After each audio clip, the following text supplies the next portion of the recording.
Hello, I've had a question about from Unit 1, Lesson 1, number 9. A late passenger sprinting at 8 meters per second is 30 meters away from the end of the train. So we have our person,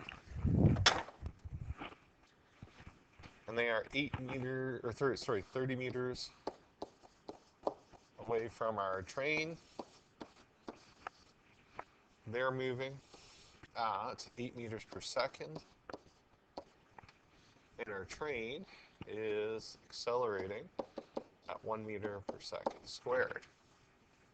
Can the passenger catch the train if the platform is long enough? So what we need to figure out here is whether that passenger can catch up and make up that distance. So if we look at the passenger, the information for the passenger is constant velocity of 8 meters per second. Delta t, we don't know when they're going to catch up with each other. Delta d equals 30 meters that they have to overcome plus the distance of the train, dt. All right. Our train, however, it is, I assume it started from 0 and it's accelerating, so v1 is 0 meters per second. We know it's accelerating at 1 meter per second squared. We don't know when the meetup will happen, and we don't know how far this train's going to go.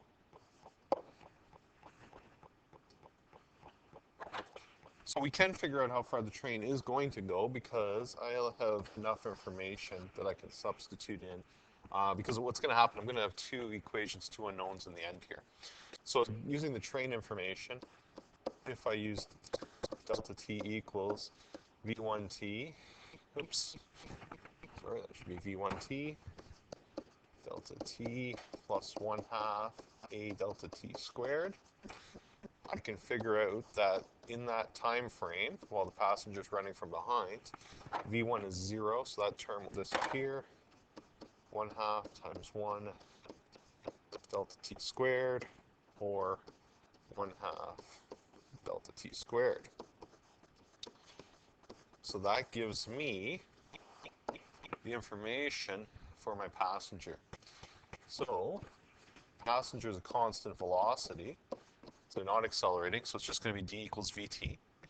I know the d is going to be the 30 meters the passenger has to run, plus how far the train moves in that time. I know the velocity is 8, and I have delta t. So what I end up with here is a quadratic. So I'm going to get everything to the same side, 1/2 delta t squared. I'm going to put it in order, my variables in order from highest exponent to lowest. And here's my equation. I'm going to divide everything by 1/2. So delta t squared minus 16 delta t plus 60 equals 0. So this is the equation that I need to solve. And at this point, most people will put this into a quadratic formula. You can factor it, go ahead.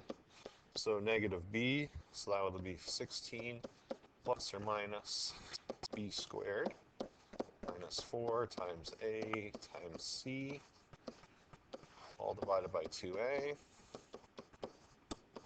So that ends up being 4, so it would factor if you did factor it or could have factored it.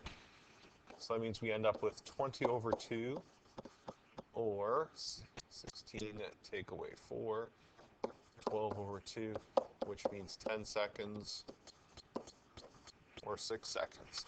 So the answer is yes. Therefore, yes. We will have 2 chances to catch the train.